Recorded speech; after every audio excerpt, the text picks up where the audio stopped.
કોક જોબમાં કામ કરે છે, કોક નાના મોટા બિઝનેસમાં કામ કરે છે, કોક ખેતીવાડીની અંદર કોઈ કામ કરે છે.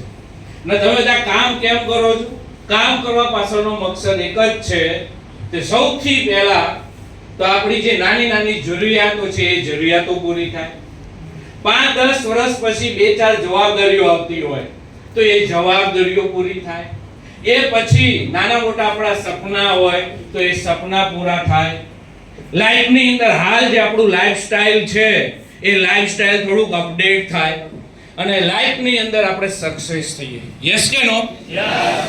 પરંતુ દોસ્તો, ખાલી કામ કરવાથી સફળતા ક્યારેય મળતી નથી. કામ કરવાની સાથે સાથે એક સહી પ્લેટફોર્મ મળવું જરૂરી છે. હું પણ દોસ્તો તમારી જેમ આ બિઝનેસની પહેલા બહારની દુનિયાની અંદર 11 વર્ષ દોસ્તો મેં કામ કર્યું. એજ્યુકેશનની અંદર વાત કરું તો બીએસસી કેમેસ્ટ્રી મેં કમ્પ્લીટ કર્યું.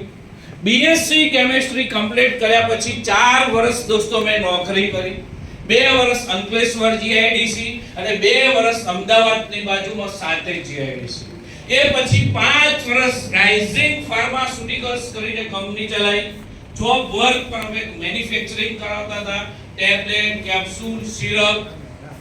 5 વર્ષ કંપની ચલાવ્યા પછી 3 લાખ રૂપિયાનું નુકસાન કરીને વીડી અમે બંધ કરી. ફરી પાછું દોસ્તો લાઈફને મેન્ટેન કરવા માટે મહેસાણાની અંદર બીકે રોડ ઉપર બીકે સિનેમાની સામે છે મમતા મેડિકલ સ્ટોર અને એક્ઝેક્ટલી એની ઉપર છે ડોક્ટર તેજસ પ્રજાપતિ. એમબીડીજીઓ છે, ખારા મીઠાના છે અને ગાયનેક છે.